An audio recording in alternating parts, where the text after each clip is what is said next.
Hello everyone, welcome to our channel Vedic Academy, the power of success. नमस्कार, मैं हूं अमन कुमार और आप देख रहे हैं वैदिक academy the power of success. तो आइए, जैसा हमने आपसे वादा किया था कि हर एग्जाम के बाद आपके लिए एग्जाम्स वाले प्रश्न लेकर आएंगे, ठीक उसी वादे पर बरकरार रहते हुए आपके लिए हम वही काम कर रहे हैं जो हमने एग्जाम्स शुरू होने से पहले कहा था आपसे। और अगर हमारा इतना काम है कि आपके लिए प्रश्न एग्जाम्स वाले लेकर आए, तो आपका भी हमारे प्रति कुछ ना कुछ कर्तव्य होता है। और वो कर्तव्य ये होता है कि हमारे चैनल को लाइक करें, सब्सक्राइब करें और हो सके तो ज्यादा से ज्यादा शेयर करें। ये हम हर वीडियो में बोलना पड़ता है हमें, किंतु आपका ये कर्तव्य होता है कि ये चीजें कर दे। तो आइए सीधे प्रश्न की ओर रुख करते हैं। प्रश्न इस प्रकार से पहला कह रहा है, एक को वेद मतों का 75% मत मिलता है। एक को वेद मतों का 75% मत मिलता है और 15% मत अवैध घोषित होते हैं। एक को वेद मतों का 75% मत मिलता है और 15% मत अवैध घोषित होते हैं और टोटल मत 5,60,000 है, तो एक को कितना मत मिलेगा? टोटल मत 5,60,000 है, तो एक को कितना मत मिलेगा? तो कह रहा है जी कि टोटल मत कितना है? 5,60,000। 1 2 3 4 10,000 लाख 5,60,000 और इसका 15% मत अवैध हो जाता है। 15% मत क्या होता है? अवैध। तो हम आपसे पूछेंगे कि 15% का फ्रैक्शन कितना होता है जी? तो आप कहेंगे 15% का फ्रैक्शन होता है 3/20। 15% फ्रैक्शन होता है 3/20। तो ये तीन तो अवैध हो जा रहे हैं ना हमारे। प्रश्न कह रहा है 15% मत अवैध घोषित हो जाते हैं, तो ये तीन हमारे अवैध घोषित हो रहे हैं। तीन अवैध, तो वेद कितना हो रहे हैं? तो आप कहेंगे जी 17/20। वेद कितना हो रहा है? 17/20। अब आगे आके बोलेंगे, आगे बोल रहा है कि वेद मतों का 75% किसे मिलता है? ए को मिलता है। प्रश्न हमसे कह रहा है कि टोटल वोट है 5,60,000, उसमें अवैध मत है 15%। तो 15% का हमने फ्रैक्शन निकाला 3/20, यानी 3 था क्या हमारा? वेद था। अवैध था तो वेद कितना होगा? 17/20। वेद कितना होगा? 17/20। और 17/20 हमारा वेद होगा। 17/20 हमारा क्या होगा? वेद होगा। तो बोला वेद मतों का 75% ए को मिलता है, तो ए को कितना मिलता है टोटल मत? तो वेद का, अब तो ये वेद मत हो गया, वेद का 75%। तो हम कहेंगे आपसे कि 75% का फ्रैक्शन बताइए तो मेरे प्यारे दोस्तों। तो आप बोलेंगे सर जी 3/4। कितना होता है? 3/4। तो ये वेद मत हो गया। वेद मत का 3/4 किसे मिल रहा है? ए को मिल रहा है। तो इससे आप कैंसिल आउट करेंगे। 4 1 जा 4, 4 जा 60, 1 0 से 1 0 कैंसिल आउट, 2 2 7 जा 40। अब इससे करेंगे 7 या 21। कितना हुआ? 7 या 21। अब 7 या 21 हो गया तो 2 1 और 3 0 था 0 0 0। फिर 17 से गुना करेंगे तो 0 0 0। 17 के साथ हाथ में 1, 17 34 से 35। तो हमारा आंसर आ रहा होगा 357,000 आंसर।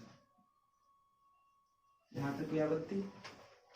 हमने कहा कि टोटल मत इतना थे, इतना का 15% मत अवैध घोषित हो गए थे, तो वेद हमारा पास बचा 17/20।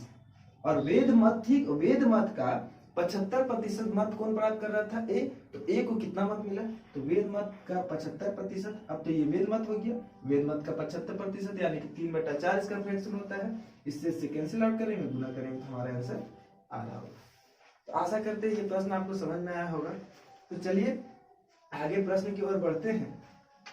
अगला प्रश्न कुछ इस प्रकार से है। अगला प्रश्न कुछ इस प्रकार से है कि जी x और y का रेशियो 4:5 है। अगला प्रश्न कह रहा है x और y का रेशियो 4:5 है। x z से 20% ज्यादा है। x और y का रेशियो 4:5 है। x z से 20% ज्यादा है, तो y z से कितना प्रतिशत ज्यादा है? प्रश्न जो कह रहा है यहाँ पे लिख देते हैं। x और y का रेशियो कितना है जी? 4:, x और y का रेशियो 4:5 है। x और y का रेशियो 4:5। फिर कह रहा है जी x z से 20% ज्यादा है। जी हम फ्रैक्शन ही में काम करते हैं। 20% का मीन्स 1/5।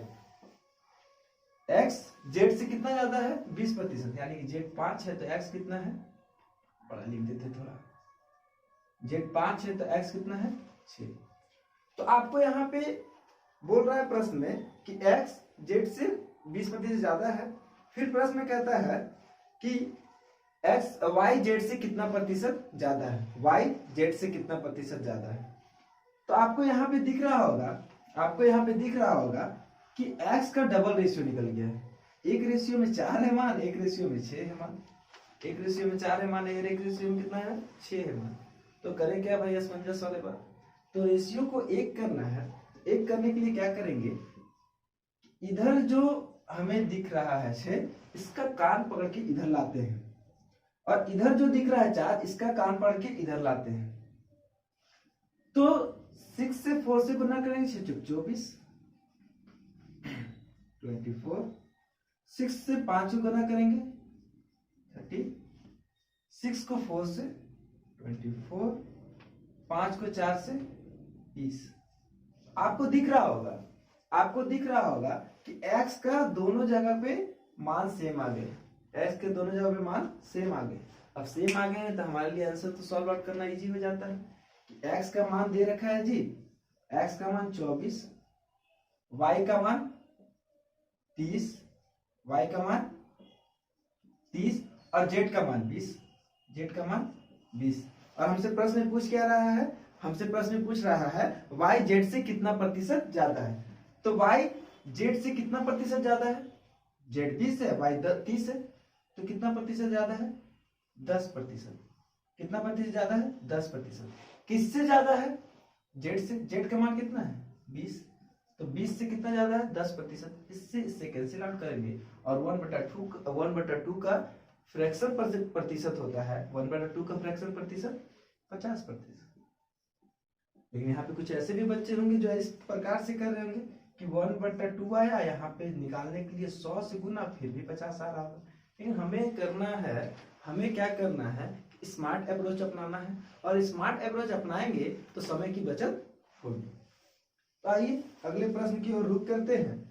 अगला प्रश्न हमारा कह रहा है जी, पहले से डिस्ट्रीब्यूट कर लेते हैं आराम से।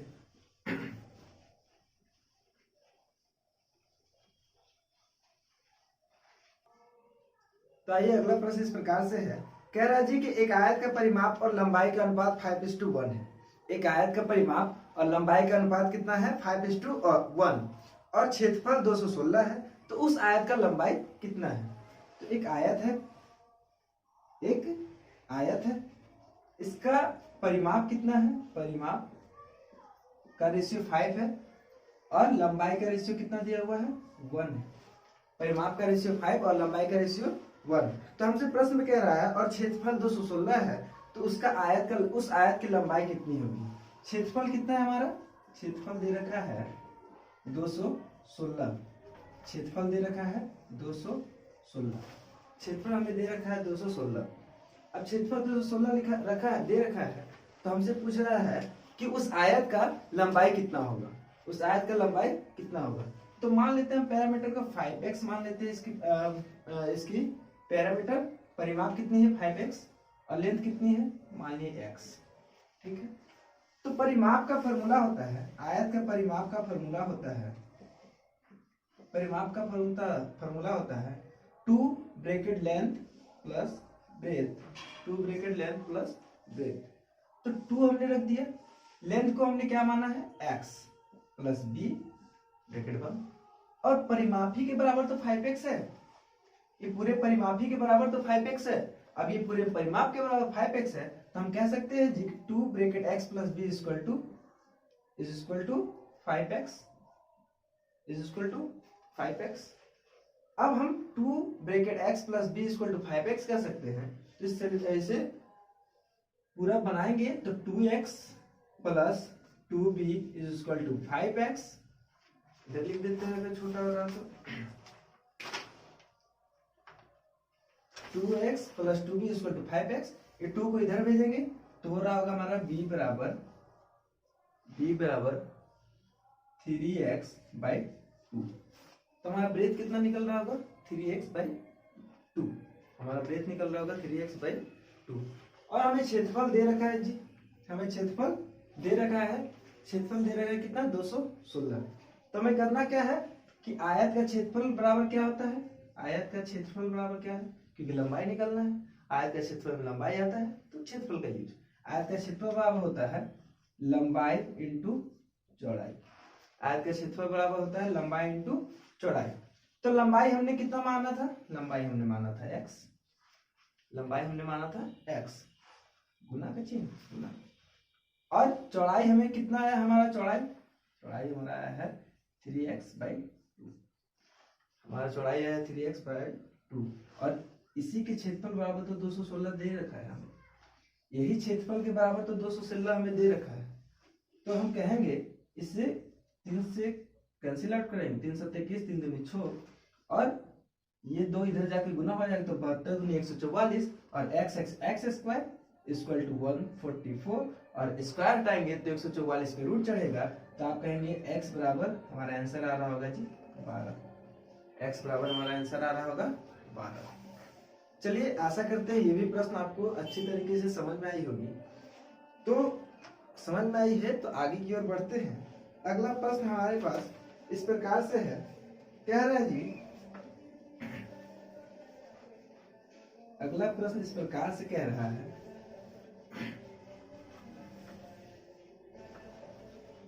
अगला प्रश्न कह रहा है 25% अगर आपका लाभ है, 25% अगर आपका लाभ है तो x वस्तुओं का CP y वस्तुओं का SP के बराबर है। अगर 25% आपका लाभ है तो कोई चीज x वस्तुओं का CP यानी कि x वस्तुओं का क्रय मूल्य y वस्तुओं का विक्रय मूल्य के बराबर है, तो x बटा y इक्वल टू वाट। कह रहा है 25% सीधा लिख देते हैं,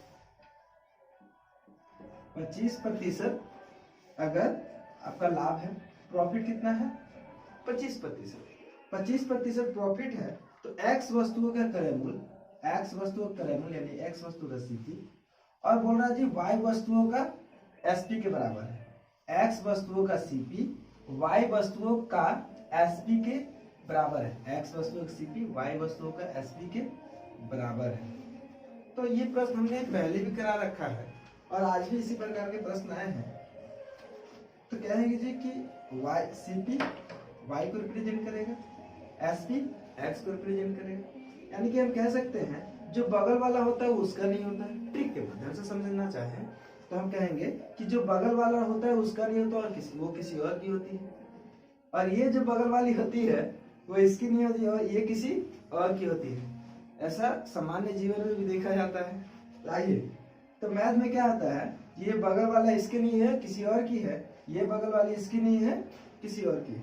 तो आगे आते हैं तो हम कह सकते हैं कि बगल वाली इसकी नहीं है तो किसी और की है, तो x बराबर हम कह सकते हैं कि नहीं, x बराबर SP है और y बराबर CP है, क्योंकि हमने बताया कि बगल वाली इसकी नहीं है किसी और की है, ये बगल वाली इसकी नहीं है किसी और की है, x बराबर SP y बराबर CP। तो हमसे प्रश्न क्या है कि अगर 25% ज्यादा है, 25% ज्यादा है कोई चीज, 25% की हमें क्या हो रही है, प्रॉफिट हो रही है, 25% की हमें क्या हो रही है, प्रॉफिट हो रही है, तो 25% का फ्रैक्शन कितना होता है, 25% का फ्रैक्शन 1/4। अब 25% का फ्रैक्शन 1/4 होता है तो क्या हो रहा है, हमें 25% का बेनिफिट, 25% का बेनिफिट होता है। तो 25% का बेनिफिट यानी कि 4 में 1 जुटेगा तो 5, 4 में 1 जुटेगा तो 5। तो हमसे प्रश्न कह रहा है तो x बटा y equal to what, x बटा वाई इक्वल टू क्या होगा, x बटा वाई इक्वल टू क्या होगा। तो हमें कह रहा है कि 25% लाभ हो रहा है, यानी कि 4 का कोई सामान खरीदे और 1 का बेनिफिट हुआ तो हम बेचे कितना पे, 5 पे। तो बेचे तो सेलिंग प्राइस मेरा कौन है, y है, सेलिंग प्राइस मेरा कौन है, सेलिंग प्राइस मेरा कौन है, x है। तो x हम बेचे कितना पे, 5 पे, बेचे कितना पे, 5 पे, और कॉस्ट प्राइस हमारे कौन है, y है। तो y हम यानी कि हम खरीदे थे कोई सामान कितना पे, 4 पे, 25% फ्रैक्शन होता है 1/4, और प्रश्न में कह रहा है कि 25% का बेनिफिट हुआ है कोई सामान बेचने पे, तो 4 में 1 का बेनिफिट तो 5 किसी चीज को बेचेंगे, क्योंकि x बराबर सेलिंग प्राइस हमने यहाँ पे दिखाया, और किसी चीज को खरीदा यानी कि कॉस्ट प्राइस, तो कॉस्ट प्राइस इक्वल टू 4। यानी कि इस प्रश्न का आंसर हो रहा होगा x बटा वाई इक्वल टू 5/4। आगे एक प्रश्न आ रखा था बोर्ड मास से जो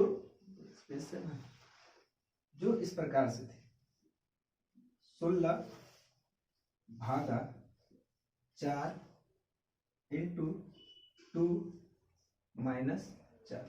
16 भागा 4 इंटू 2 माइनस 4। इससे बनाना तो कुछ करना था नहीं। 4 से 16 कैंसिल आउट करेंगे तो आ रहा होगा 4 इंटू 2 से गुना करेंगे तो हमारा आ रहा होगा 8 माइनस 4 घटाएंगे तो इसका आंसर आ रहा होगा 4। तो कुछ इस प्रकार के प्रश्न आ रखे थे 13 तारीख वाले आज के एग्जाम में। तो जो भी प्रश्न हमें मिले हमने उसको कराया और आशा करते हैं हमारे पढ़ाने का तरीका आपको पसंद आ रही होगी, और पसंद आ रही होगी तो हमारे चैनल को लाइक करें, सब्सक्राइब करें, हो सके तो ज़्यादा से ज़्यादा शेयर करें। जय हिंद।